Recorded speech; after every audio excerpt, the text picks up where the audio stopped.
Assalamu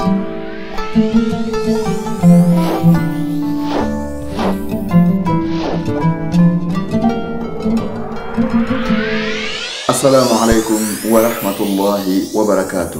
Et aux frères non musulmans, que la paix de Dieu soit sur vous.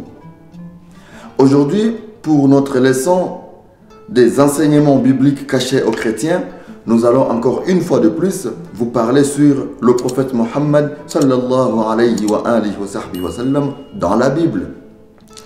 Comme nous l'avions dit au premier numéro, lorsque vous dites à un chrétien que le prophète Mohammed sallallahu alayhi wa sallam c'est un prophète de Dieu et qu'il est présent dans la Bible, aucun chrétien n'est y croira.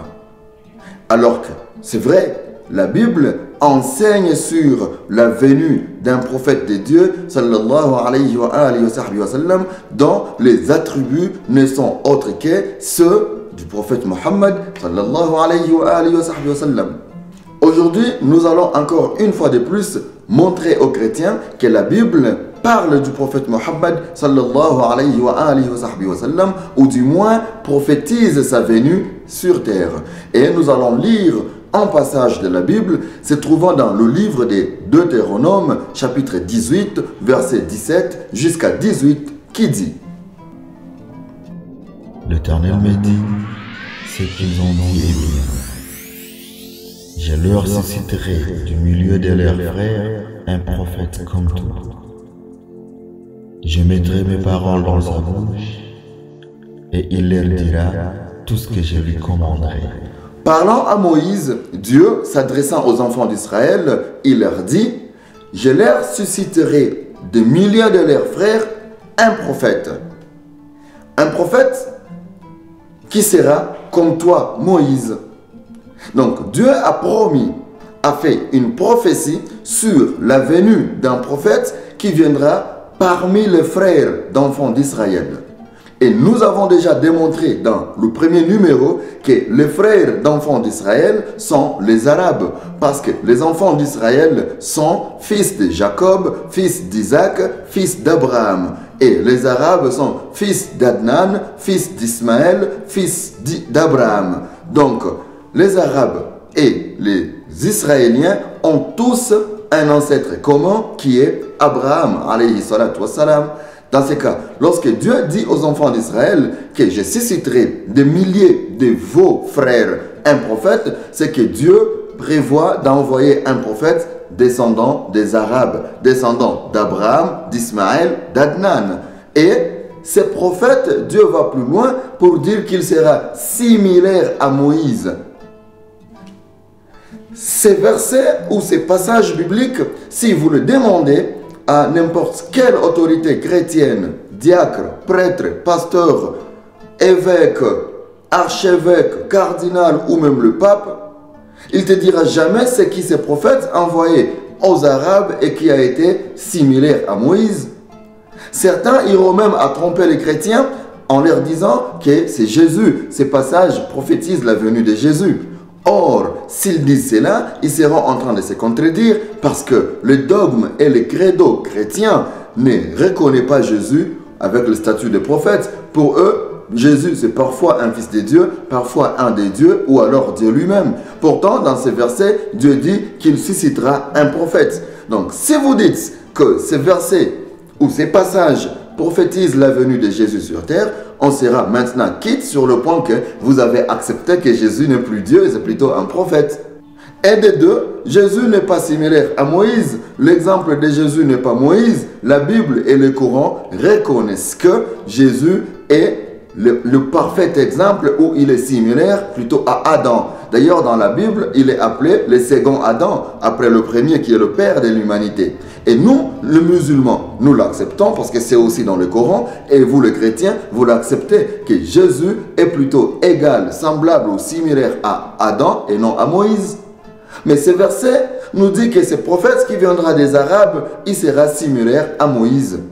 Mais c'est qui ce prophète que Dieu a envoyé sur terre, venu de la descendance d'Abraham par Ismaël, par Adnan, donc des Arabes, et qui a été similaire à Moïse? Cette question nous sera répondue par Allah subhanahu wa ta'ala, Dieu lui-même, dans le Coran. Dans la sourate Muzammil, son verset 15 qui dit: إنا أرسلنا إليكم رسولا شاهدا عليكم كما أرسلنا إلى فرعون رسولا. Nous vous avons envoyé un messager pour qu'il soit témoin contre vous, tel que nous avions envoyé un messager à Pharaon. Parlant de la mission du prophète Mohammed sallallahu alayhi wa sallam, Dieu dit qu'il nous a envoyé un messager pour qu'il soit témoin contre nous, comme a été envoyé un messager chez Pharaon.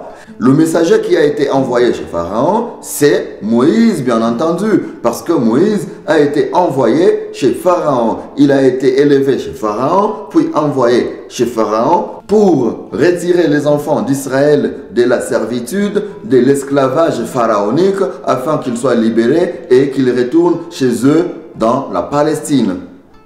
Donc, le Coran vient de nous montrer que ce prophète, c'est Mohammed sallallahu alayhi wa sallam, qui est un arabe bien sûr et qui est similaire à Moïse. Donc le débat est clos. Le prophète annoncé par Dieu dans Deutéronome par la bouche de Moïse, c'est bien le prophète Mohammed sallallahu alayhi wa sallam, parce que c'est un arabe, donc descendant d'Ismaël, frère d'Israélites et aussi similaire à Moïse, comme Dieu l'a dit. Mais aucun pasteur, aucun prêtre, aucun diacre, aucun évêque, aucun cardinal, aucun pape dira aux chrétiens que le prophète Mohammed sallallahu alayhi wa sallam a été prophétisé dans la Bible et c'est bien lui qui est cité dans le livre de Deutéronome chapitre 18 verset 17 jusqu'à 18. Pourquoi? Parce que ceci fait partie de ces enseignements-là dont les chrétiens ne doivent pas avoir accès. Parce que si le chrétien arrive à découvrir que Mohammed est aussi dans la Bible, ils vont se poser beaucoup de questions sur l'islam et ils quitteraient le christianisme et deviendront tous des musulmans. Les similitudes entre ces deux prophètes, donc Mohammed sallallahu alayhi wa sallam et Moussa alayhi salatu wa sallam, sont à foison. Par exemple, ils sont tous nés de deux parents. Ils ont eu un père et une mère. Pourtant, Jésus n'a pas eu de père alors qu'il a eu de mère. Ils ont tous été élevés en dehors de leur famille. Le prophète Moussa chez Pharaon par la dame Asiya et le prophète Mohammed sallallahu alayhi wa sallam chez les Bani Saad par la dame Halimata Saadiya. Ils ont tous été appelés à la mission prophétique à l'âge adulte. Ils ont tous eu leur première révélation sur une montagne. Le prophète Mohammed dans la Jabal Nour et le prophète Moussa dans la Jabal Sinaï. Donc sur les monts Sinaï pour le prophète Moussa et sur le mont Nour pour le prophète Mohammed sallallahu alayhi wa sallam. Ils ont tous eu à combattre, lutter contre leurs ennemis. Le prophète Moïse plusieurs fois, le prophète Mohammed aussi plusieurs fois. Ils ont tous été envoyés à un peuple monothéiste, mais qui a vécu sous l'influence du polythéisme païen. Le prophète Moussa aux Israélites vivant en Égypte, le prophète Mohammed aux Arabes vivant en Arabie qui ont copié le rite des Syriens. Ils ont tous été obligés de migrer avec leurs croyants d'un contraint à un autre, comme le prophète Mohammed l'a fait dans l'Égypte, quittant la Mecque vers Médine, et le prophète Moussa l'a fait en Exode, quittant l'Égypte vers la Palestine.